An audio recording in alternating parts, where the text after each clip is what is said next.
If you're retired or close to it, there's a very real chance you're making a mistake right now that could quietly cost you $1 million or several $1,000,000 over your retirement. And the worst part, it's probably something you were told to do. Most retirees never see the kind of wealth jump their money is actually capable of. After watching clients go through multiple market cycles over the last 20 years, I've learned the problem isn't volatility, it's strategy. Retirees are coached into preserving what they have instead of positioning their portfolio for what it can still become.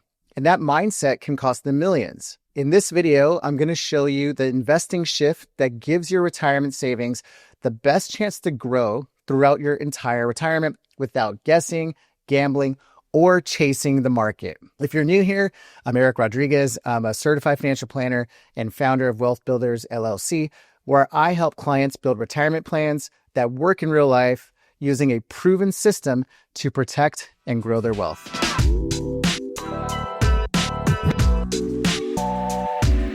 Now, most people believe that once they hit $1 million for retirement, they're all set. They feel like they've crossed the finish line and their only job now is to avoid big mistakes. But for many retirees, that $1 million barely grows at all in retirement. Sometimes it even loses purchasing power because of how it's invested. And it's not because they did something wrong. It's because the rules they were given are outdated. You've probably heard some of them. Subtract your age from 100, that's your stock allocation. Stick to the 4% withdrawal rule. Buy low, sell high. Only buy S&P 500 index fund. Always diversify. Get safer as you get older. These sound wise, but they don't reflect the modern retirement and how modern retirement actually works. And when you look at the impact on long-term growth, it becomes clear why so many retirees stay stuck while others see their money multiply. The truth is the difference between ending with $1 million or $5 million or more, it often comes down to one structural shift, not more saving, not more risk, but a better strategy. And so the core problem is this: retirees are taught to structure their investments around age, not time horizon. The moment they retire, traditional advice tells them, get more conservative, buy more bonds, more cash, more CDs, more fixed annuities. That may reduce short-term swings, but it also strangulates long-term growth. Many people retire at 60 or 65, and they still have 25 to 30 years ahead of them. That is plenty of time for compounding to dramatically grow their wealth, but only if the portfolio has a real growth engine.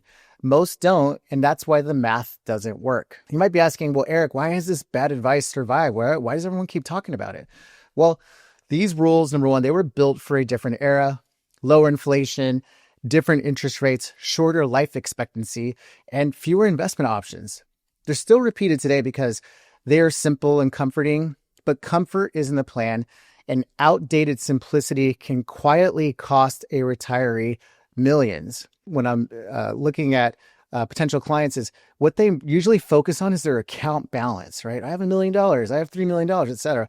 But they should be really focused on the engine behind it, because having a huge nest egg of retirement savings without a strategy, it's just a number and it's not a plan, right? We have to make sure that we understand there's a mind shift that has to happen. So it's not a question of do I have enough? The real question is my money in the right growth engine for the time horizon I actually have? Because once you see that, your entire financial picture becomes clear. So now I want to talk you through the framework I use with clients to fix these issues. It's called the Intelligent Retirement Allocation Framework. It's designed to correct 5 major mistakes I see over and over and over again. So the first one is investing too conservatively. The second one is investing too aggressively. Next is lacking real diversification. Next is withdrawing during downturns. And lastly, ignoring tax efficiency. So let's go through each one briefly and what to do instead. So number one, too conservative. Many retirees, again, they shift early into bonds, CDs, cash, fixed annuities, etc. They feel safe, but they rarely beat inflation, especially over 20 to 30 plus years. So I want to introduce a concept called the Rule of 72. It's the law of compounding interest. Basically, how it works is you take the rate of return you're getting, you divide that by 72, and that's how long it's going to take for your money to double.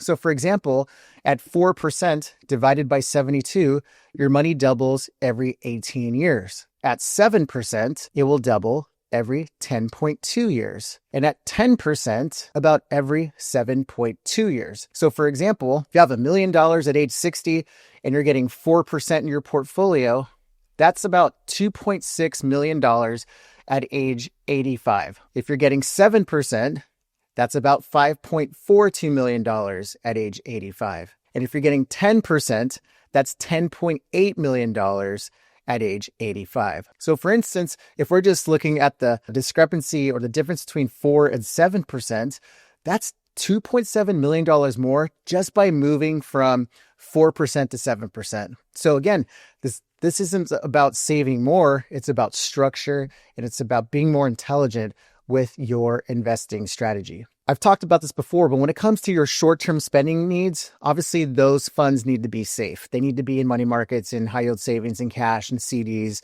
those conservative, really liquid assets.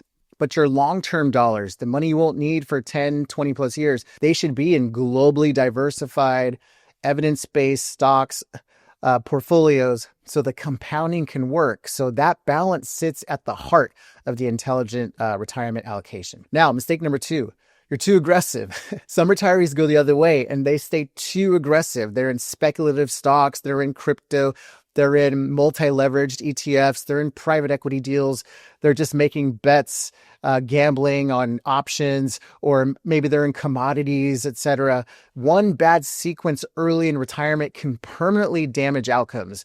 And I see that a lot. I see sometimes too, especially if you've worked in tech or if you worked at a company and you have a lot of your company stock. If it makes up more than 10% of your net worth, that's a huge red flag.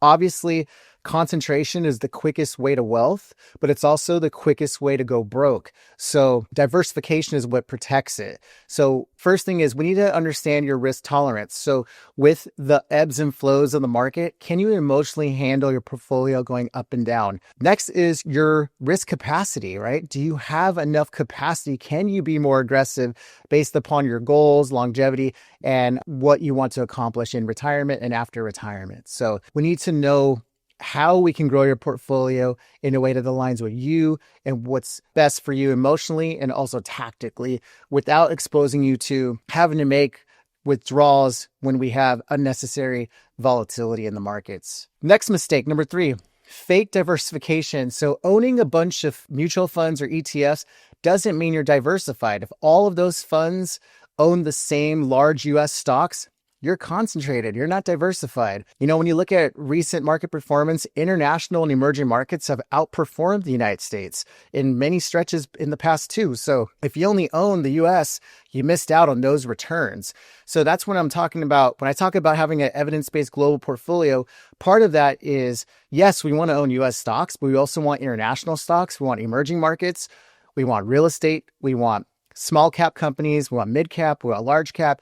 We want companies that have good value, companies that are profitable. We want to own the world, essentially. We want to own as many companies as possible, not just American companies, because we never know when we're going to get premiums or where we're going to get returns, right? So we want to make sure we capture them wherever they appear. So that, again, key part of the intelligent retirement allocation. Mistake 4, withdrawing during downturns. So again, sequence of returns risk is one of the biggest threats to retirees. If you're forced to sell during a drop, you're going to lock in your losses and shrink the base for future compounding. What we do with the intelligent retirement allocation framework is we're going to separate your money into 3 buckets. We have a short-term bucket, we have a mid-term bucket, and we have a long-term growth bucket. The long-term growth bucket is what we're really talking about here. That's probably going to be the majority of your assets. We want that bucket to compound and stay tax deferred and tax free for as long as possible. And if we have money in our short-term bucket, that way when markets dip, we can pull from our short-term bucket, which will cover our spending and maybe emergencies and things like that. So you're not forced to sell during these downturns, and so that your long-term assets can grow without having to capture losses. Mistake number 5, very important, is ignoring tax efficiency. So again, this one is often invisible. Most retirees look at expense ratios, but they overlook tax drag and the return lost to taxes from capital gain distributions, turnover, and non-qualified dividends. Some investors unknowingly, according to Morningstar, are losing 2.5% or more per year just on taxes. So you want to take a proper look at your fund's tax cost ratio. What type of funds are you in? Are you in index funds? Are you in actively managed funds? Are you using tax efficient ETFs? When are the capital gain distributions? Is the fund trading and doing a lot of turnover? Are the assets in the right accounts, etc.? Because if we look at that and we do an analysis, fixing the tax drag can significantly improve long-term results without taking any extra risk. Working with successful retirees over the years has taught me something important. Most people don't struggle with saving. They struggle with knowing where to start with a real retirement plan. That's why I created a free video walking you through my retirement planning process. It's the same framework that's helped many professionals just like you turn their savings into a confident, actionable strategy. If you'd like to see how it works and how to apply it step by step, click the link below to watch the free video. It'll show you how to turn what you've saved into a clear plan you can actually follow. Okay, so today we broke down why old rules hold retirees back. We looked at the math behind better investing decisions, and we walked through how the intelligent retirement allocation framework can protect your income today while growing your wealth for tomorrow. Your next step is simple. Find out whether your portfolio is structured to grow or whether it's unintentionally holding you back. If any of this interests you or you would like some guidance on this, again, feel free to click the link, watch the free video, and start building a strategy that supports you for the next 20 plus years. Thanks so much, and I'll see you in the next video.